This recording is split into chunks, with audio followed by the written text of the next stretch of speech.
question is, what's behind the attacks in northern Mozambique? The African Energy Chamber believes it's targeted attacks to disrupt natural gas extraction and export. It further says it's terrorism and the international community must support the government to fight the insurgency. But joining us now is Executive Chairman of the African Energy Chamber, Mr. N.J. Ayuk. Mr. Ayuk, thank you so much for your time. And good morning to you. Let's start there. So you don't think this is some random ambush that's been happening here? This is not the first time we're seeing the likes of Total packing up and, being whisked away to safety and then coming back once, I can assume, at the assurity that they would be safe again. You believe these are targeted attacks at what's been happening in terms of oil and gas exports there?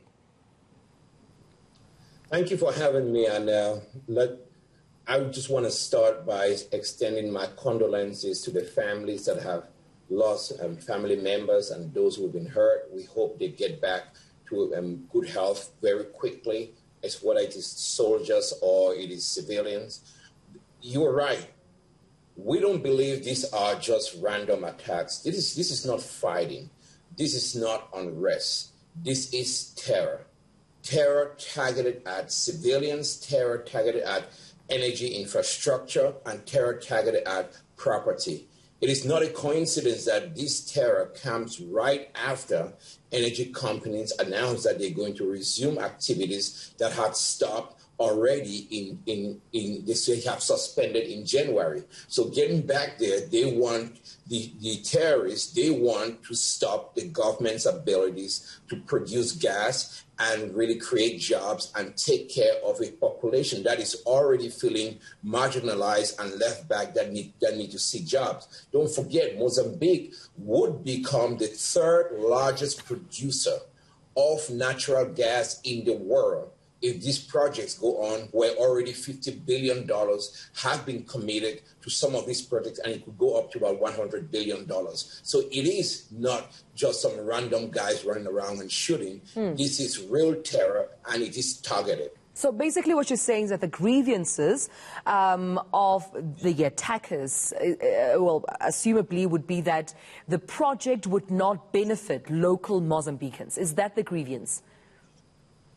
You have two issues. You have grievances and you have terror. The grievances of the attack of this might not necessarily be from the attackers. The grievances of local citizens have to be addressed. President whom I've met, really good guy. He is really doing his best to try to see how they put the right kind of programs to address those grievances with job creation, creating power. Energy poverty is a big issue up there.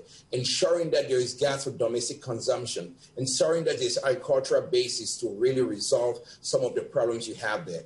Those grievances are legitimate and they are going to be addressed. But now, when you get targeted attacks at the same kind of infrastructure that could fix these grievances, then you have to know this is not just something where we have to sit by and understand that this is a bunch of people who are not happy with the government. That is it. Of course, every government has the right to protect its territorial integrity and protect the civilians or attacks against the central government.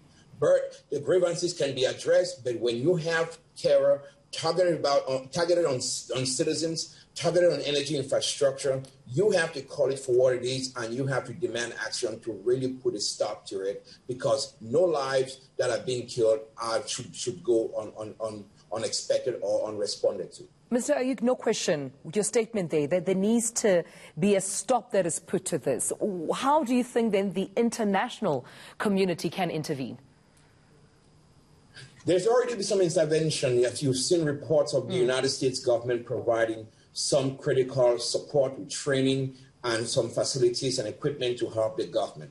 The Portuguese government has committed, but that's not enough. We in Africa have to step up. This is time for the African Union to not only talk, but step up. With words become deeds that meet needs. We in Africa have to really step up, give Mozambique the right kind of support, because Mozambique has been part of every action of the African Union. So we have to step up, but also the international community has to step up and give the government the right kind of support it needs. If this was happening in the Middle East or somewhere in South America, there would be a loud cry for everybody to step up. Now it's happening in Africa. It is terror. You've seen issues where there have been reports of maybe some of it fueled by religion. We have to step up there. But also, let's look at what is going on right now in the world. Energy security. Around SADC, you have 300 million people in Southern Africa. They could stand to benefit so much from the gas that's going to be produced out of Mozambique, and it would solve a lot of issues around power shortages. It would solve a lot of issues around energy matters, whether it is building and transforming the economies around there. To have a band of terrorists go out there and stop everyday people. Let's not forget, this is about people. Everyday people who want to get a job, they want to take care of their families, and they want something better, the dignity of work.